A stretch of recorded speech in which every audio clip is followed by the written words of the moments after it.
I'm Chris. I am an anthropologist, and I'm working on my PhD at the University of Washington. And I did the research behind 100 Years Beauty in the Philippines. Well, okay, so in the 1910s, the Philippines is still emerging out of the Spanish colonial era. American and European ethnologists were really invested in documenting indigenous women, especially their tattoos. It was very exoticized and pretty racialized, I think. In the 1920s, Fernando Almarsolo is a painter and a Philippine nationalist. And he had a lot to say about what makes a Filipina woman beautiful. It suggests a kind of nostalgia for a simpler pre-colonial time and a simpler pre-colonial kind of woman. End of the 1920s and the 1930s, up until World War II, we see all of these carnivals. So they're kind of like the precursor to the modern day beauty pageant, which is a staple still in the Philippines. Yeah, they were definitely inspired by Jazz Age beauty in the US and in other places. So I think one thing you noticed with April's skin in the video from start to finish is that she has very dark skin in the beginning, and then immediately in the 30s, it becomes totally white. So that's a beauty standard that gets enforced all the way up until the present moment. Of course, a sort of colonial mentality about how European aesthetics are beautiful.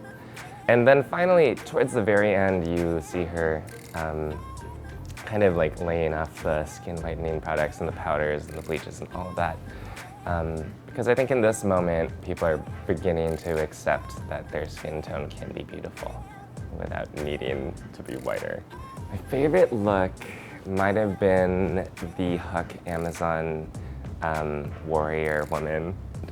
During Japanese invasion during World War II, there are these women that are actually participating in the suppression of the incoming Japanese forces. So it wasn't unusual for women to be militarized in some of these rebel groups. In the 1960s, that lady with the huge hair, well, that's modeled after a young Imelda Marcos, who would eventually become wife of Mr. Marcos, who initiated martial law and many other waves of corruption in the Philippines. In the 80s, I think you see Filipino pop culture and US pop culture are closely analogous. It's not a mistake since World War II, and before that even, the United States and the Philippines have had a close relationship. Beauty is not natural, it's always conditioned. And in this context, a face tells so much about the political situation or a military situation. And those things go into the way we condition our own face to look beautiful to the world. And the kinds of Filipino figures that people are familiar with are like maids or nurses.